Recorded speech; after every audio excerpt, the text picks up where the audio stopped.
Welcome back, and now for the news in detail. Pakistan's Prime Minister Imran Khan has condemned a right-wing group's attempt to burn a copy of Holy Quran in Norway. Speaking at a meeting in Islamabad, Khan tasked the Foreign Office with taking up the issue at the OIC. The Prime Minister said Muslim countries should take a stand against rising Islamophobia across the world. Earlier, Pakistan's Foreign Office summoned Norwegian Ambassador Carl Gunnar Eriksson to protest against the hateful event. The Foreign Office said such actions couldn't be justified in the name of freedom of expression. Pakistan's Foreign Minister Shah Mahmood Qureshi said Washington's stance on the China-Pakistan economic corridor won't have any impact on the project. U.S. Assistant Secretary of State Alice Wells said CPEC would further add to Pakistan's debt burden. Speaking in Bulletin, Qureshi said Pakistan doesn't agree with the views expressed by the top U.S. diplomat. Qureshi said CPEC is mandatory for the development of Pakistan. He said the project is a game changer for the region, and any country, including the U.S., can invest in economic zones being established under CPEC. Earlier, Pakistan's Ministry for Planning also rejected Washington's concern. Congressman Brad Sherman has sought President Donald Trump's assistance to arrange a visit of the U.S. diplomats to Indian-occupied Kashmir. In a letter to Assistant Secretary Alice Wells, Sherman said U.S. diplomats must be allowed to see the situation on the ground. The congressman said he is concerned about the state of human rights in the valley because of the information blackout of the region. He said India previously stopped U.S. diplomats from visiting the valley but allowed certain European Parliament members to go there. He asked Wells to share the reasons given by New Delhi for refusing permission to U.S. diplomats. Sherman also asked Wells to provide details of a classified hearing from the State Department regarding Indian-occupied Kashmir. In Afghanistan, the Taliban say a U.S. airstrike on a mosque has killed 17 people and wounded 8 others in Farah province. They said children were among those killed.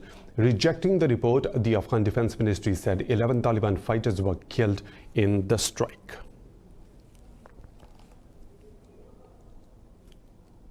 U.S. Special Inspector General for Afghanistan Reconstruction says there have been 30 inside attacks in Afghan forces in the past 3 months. In a report, SIGAR said twice as many attacks had taken place from June to August than the last quarter. The report said there were 19 attacks, killing 87 Afghan security personnel between February and May. It says there were 49 total attacks this year, resulting in 167 casualties. The report says 56 more members of the Afghan National Defense Forces were killed than last year. France's Defense Minister Florence Parly says the UAE will host a European-led maritime mission to monitor Gulf waters. Speaking in the Emirati capital, Parly said the command center of the Maritime Initiative will be stationed at the French naval base in Abu Dhabi. However, she didn't mention the countries that would be joining the mission. Parly said France will also send a radar to Saudi Arabia to help bolster the kingdom's defense system. Since May this year, tensions in the Gulf have escalated following a string of attacks on oil tankers in the Strait of Hormuz. The US and its allies blame Iran for these attacks, but Tehran rejects the accusations. Iran has vowed to severely punish US agents allegedly behind the recent unrest sparked by a hike in fuel prices. A large part of the country is also back online after a week-long internet blackout. Deputy Commander of the Revolutionary Guards says the arrested have confessed to being foreign stooges. He said the judiciary will give them severest punishments possible. Local authorities said calm has been restored in the country. Earlier, Iran warned regional countries of consequences if they are found involved in provoking unrest in the country. Vice President Ishaq Jahangiri said Tehran will not tolerate any foreign interference in its internal matters.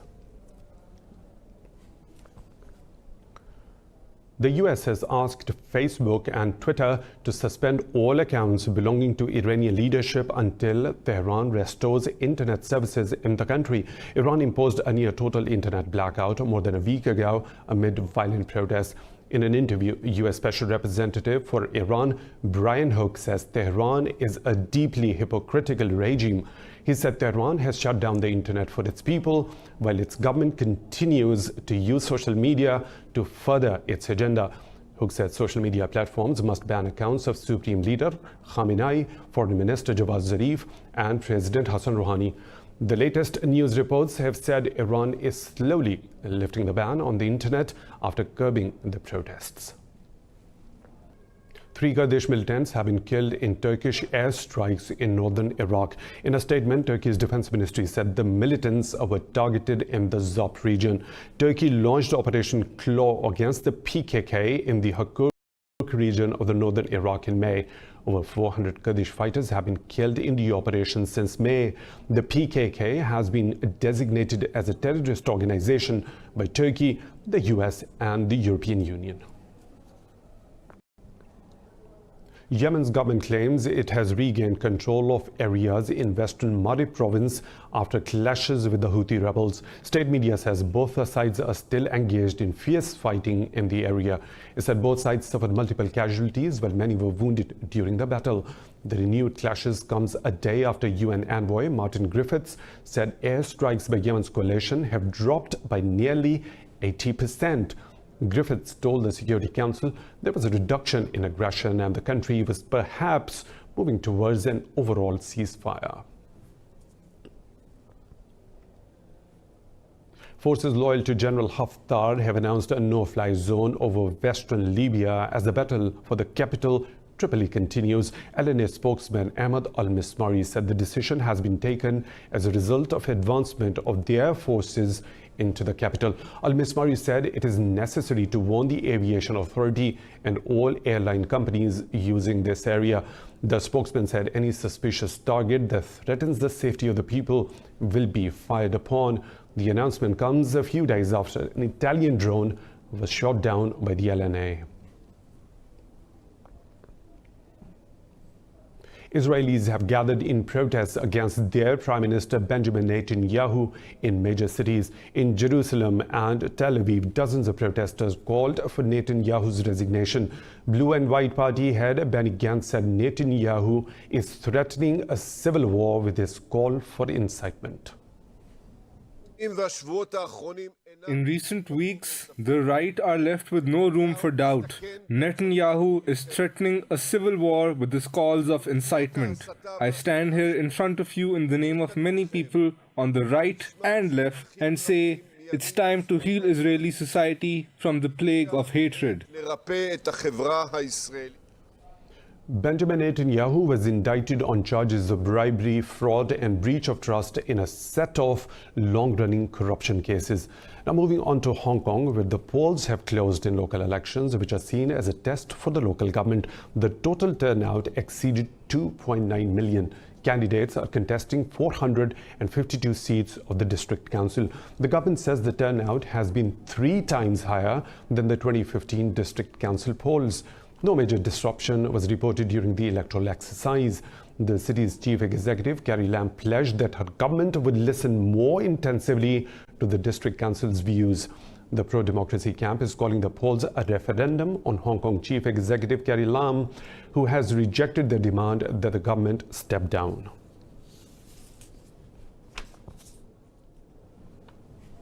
Britain's Minister Michael Gove has ruled out asking the European Union for another Brexit delay to secure a trade deal with the bloc. In an interview, Gove said Britain will leave the EU by January 2019.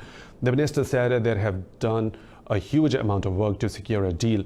He said they will consider the country's approach towards debt if the economic situation changes. Snap parliamentary elections will be held in the UK on 12th of December.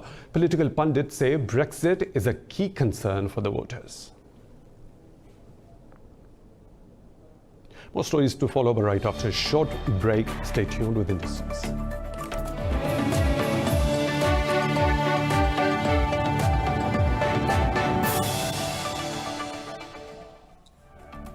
Welcome back. The death toll from a measles outbreak in the Pacific island of Samoa rose to 22 over the past week. Samoan authorities declared a measles epidemic in late October. Around 1,800 new measles cases were also identified by the Samoan government. Children are the most vulnerable to the outbreak. All but one of the deceased are children under the age of 5. Until last week, the measles death toll stood at only 6. UNICEF has delivered over 110,000 measles vaccines to the island nation. Romanians are voting today in the second and final round of their presidential election. Incumbent President Klaus Iohannis won the first round with 39% of the vote. Pre-poll surveys show Iohannis is ahead of his rival former Prime Minister Viorica Dăncilă. Under Iohannis' government, Romania rolled back anti-corruption measures and weakened the independence of the courts. Iohannis has promised to end corruption and better relations with the European Union. He said Romanians are leading the process of changing the country for better after winning the first round. In Uruguay, voting is being held to elect a new president in a second round runoff vote. Opinion polls suggest conservative opposition candidate Luis Lacalle Pou is likely to sweep the elections. 2.7 million voters are eligible to cast their votes. In October, ruling alliance candidate Daniel Martinez won the first round with over 39% of the vote, while Pou came second in 27th October poll with around 29% of the vote. The next president will take office in March for 5 years. In Ethiopia, the people of Sidama Zone, the largest ethnic group, have voted to form their own self-governing region. The polls were conducted after the country's ethnic groups demanded greater autonomy under sweeping reforms led by Prime Minister Abiy Ahmed. Ethiopia's electoral board said provisional results show over 98% of the voters backed the change. The result grants the Sidama people their own self-governing region and control over local taxes, education, security, and certain legislation. Electoral Board's Deputy Chairman, Wubishat Ayel, said the referendum was completed in a peaceful manner with a good turnout. The Sidama referendum has been completed legally in a peaceful manner based on the decision of the residents of the region through their ballot. Sidama has obtained the necessary vote to become a regional government on its own. The procedure of the referendum was peaceful, credible, and one that saw a huge number of voter turnout. After the result was announced, people gathered in Hawassa's central square to sing and dance, celebrating their victory. The Sidama ethnicity represents about 4% of Ethiopia's 110 million people. Now moving on, 65 people have been killed by floods across Central and Eastern Africa after heavy rains triggered landslides and caused rivers to burst their banks. Local media says heavy rains have lashed the East African region for the past 30 days. 25 people were killed in the Congo, while nearly 40 people have died in Kenya and Tanzania. The Congolese government has declared a state of emergency in the province of Equator after the disaster struck. Local authorities said over 180,000 people are in need of humanitarian assistance in the region. They said various diseases and epidemics are being feared in the aftermath of the floods. In France, 2 people are dead and at least 1 is missing after flash floods hit the southern French Riviera. Thousands of homes have been left without power after the floods. The French Alps, Maritimes and Var regions have been hit hard by torrential rainstorms. In a statement, police said 1 person was found dead between the towns of Nice and Marseille. It said another body was found in a car in the nearby Cabay village. The Nice airport was briefly closed as rivers broke past their banks. France's National Weather Service said the area has faced the equivalent of 2 months of average rainfall in only 24 hours. In Paris, thousands of protesters have demanded more government investment into the prevention of domestic violence. Violence attacks on women by their partners and ex-partners has been a major issue in France. French President Emmanuel Macron once termed the problem France's shame. France is generally considered a progressive country that pushes for women's rights worldwide, but it also has one of the highest rates of domestic violence in Europe. 130 French women have been killed by their partners or ex-partners in 2019 alone. Moi, je sais qu'en tant que travailleur social, quand les femmes vont déposer plainte, elles ne sont pas du tout bien reçues par la gendarmerie. Il faudrait que les gendarmes soient formés à prendre les plaintes. C'est même ça, limite, qui les pousse à ne pas porter plainte parce qu'elles savent très bien comment elles vont être reçues. Donc il y a toute une histoire de formation à faire derrière. This protest is aimed at pressuring the French government before it unveils new measures against the problem on Monday. The new steps include seizing firearms from people suspected of domestic violence, as well as providing police with better training on how to deal with cases of domestic abuse. C'est une question de culture, hein. C'est une question de culture, donc ça commence dès l'école. Et évidemment, à l'école, on a eu une offensive de l'extrême droite assez forte ces 10 dernières années. A 2014 survey of 42,000 women in the EU revealed 26% of French respondents had been abused by a partner. This is below the global average of 30%, but the sixth highest among European nations. As smog continues to plague the Indian capital, the residents of New Delhi slammed the Indian government over its failure to tackle the problem. The city's air quality index stood at 212 on Sunday morning, which is over 3 times the safe limit of 60. Details in this report. The citizens of New Delhi lambasted the Indian government, saying the government had failed to find a solution to the smog problem, despite the fact that it had become a regular occurrence in recent years. Pollution is a grievous ailment in Delhi, and the government is not working towards solving the problem. Everybody, including the country's youth, children, and the elderly, are being affected severely due to the pollution. Indian authorities implemented an odd-even car rationing system in the capital, which aims to reduce vehicular emissions. But this has done little to improve this situation. Meanwhile, residents complain farmers continue to burn leftover crops in New Delhi's outskirts, despite the practice being banned by the apex court. This is the story of every year. The government will have to take some concrete steps, be it the Delhi government or central government, and accusations will not work, but the public also needs to be aware about how we can reduce air pollution, or at least how it can be controlled. Inhaling airborne pollutants can cause a number of ailments, including asthma, sore throat, and lung cancer. Children, the elderly, and people with pre-existing conditions are most vulnerable to these health risks. More stories to follow right after a short break. Stay tuned.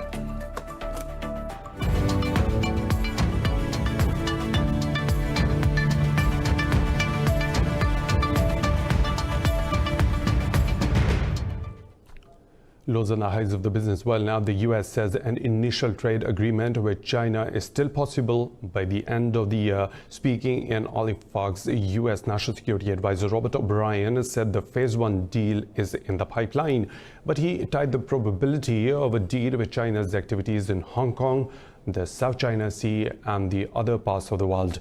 Earlier, President Donald Trump said he had told Chinese President Xi Jinping that Beijing's handling of Hong Kong protests will affect the trade deal. President Xi Jinping says Beijing wants to reach a preliminary trade deal with the US, but is not afraid to fight back when necessary.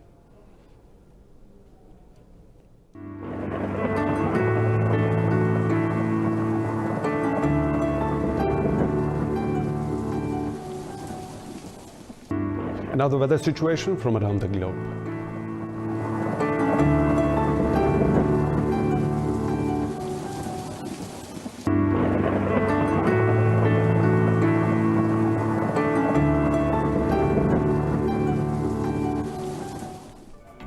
And that's all for now. For the latest updates, you can follow us on social media at Indus.news.